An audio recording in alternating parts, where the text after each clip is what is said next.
Assalomu alaykum, hurmatli hamkasblar. Bugun biz mumlarni quyosh energiyasi yordamida eritish moslamasini bilan tanishtiramiz va sizlarga shularni ko'rsatamiz. Mana bu quyosh yordamida eritiladigan moslama.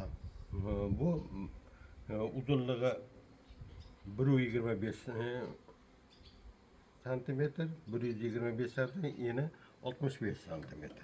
Bunu enini halına çakıp alacağım. Bu asosan yog'och yashikdan iborat. Ustida mana bu oyna joylashgan qismi, oyna joylashgan qismini biz asosan hozir bu yerga keling, mana bu profilni ko'rsataylik. Mana bu profil 20 millimetrga 40 millimetr profilda o'rtasini kesganmiz.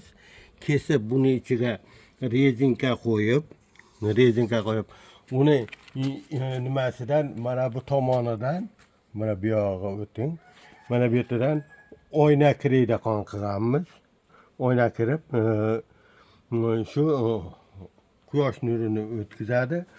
Profil endi bu to'rtburchak nimamiz qimirlab eshilib ketmaslik uchun o'rtasida ham mana bu kichkina 15x15 profil bilan tortib qo'yganmiz.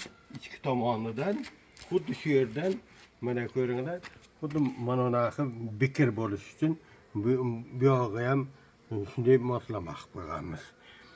Endi bu quyosh yordamida eritadigan moslamamiz şu oyna kısmından ibaret. İçiga mana ko'ryapsizlar, duralumindan lis qo'yganmiz.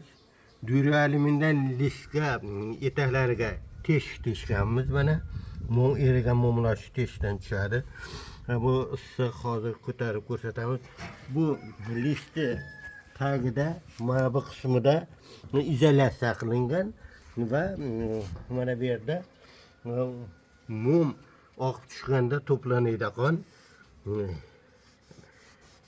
duralumindan qilingan o'qircha.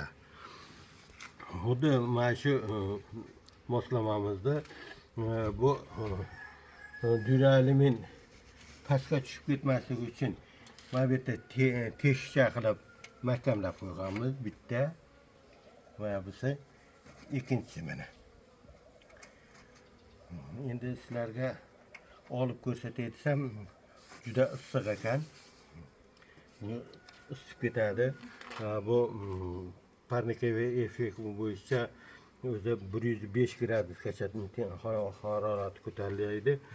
Bunga biz romlar mana 9 ta rom joylashadi. Mana bu romlarimiz biroz asal yo'qiydi. Asal yo'qi bo'lgani uchun bir kun ularni suvga cho'ktirib qo'yib, keyin suvini qoqardik. Bunda asallar chiqib ketadi. Asal yo'qi romlar bunga qo'ysangiz, mana bu yerga kelib oqqanda asal bo'lib juda qiynaydi. Shuning uchun asal yo'qi romlarni bir kun suvda bo'ktirib, silkib tashlab nima qilinsa maqsadga muvofiq bo'ladi, yaxshi bo'ladi. Mana bu nimamizga bizga mana bu yoqdan ko'rsating, nima 9 ta rom ketadi. 9 ta romni eritaveramiz. Mana ba'zi erkakavri qurib olgan romlarda, bizga ma'qul kelmagan romlarda shunday qilib joylaymiz.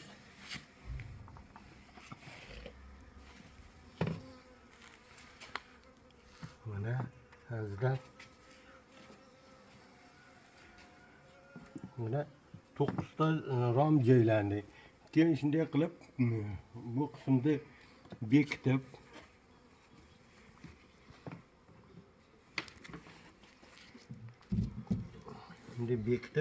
mana bu yerda qulfi bor. bekitib qo'ysa, shu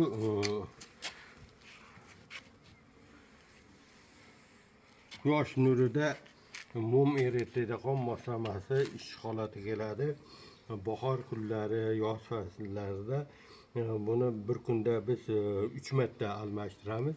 Ya'ni 9 tadan bo'lsa biz 27 ta romdog'i mumlarni eritib olamiz. Mana ko'rib turibsizlar, quyoshda erigan mumlar mana ichida ko'rinib turibdi, sifatli, toza chiqadi. Sizlar ham shu quyosh yordamida eritilgan moslamadan qilib olasizlar degan umiddamiz va ancha o'zlaringizga ish yengillashadi. E'tiborlaringiz uchun rahmat.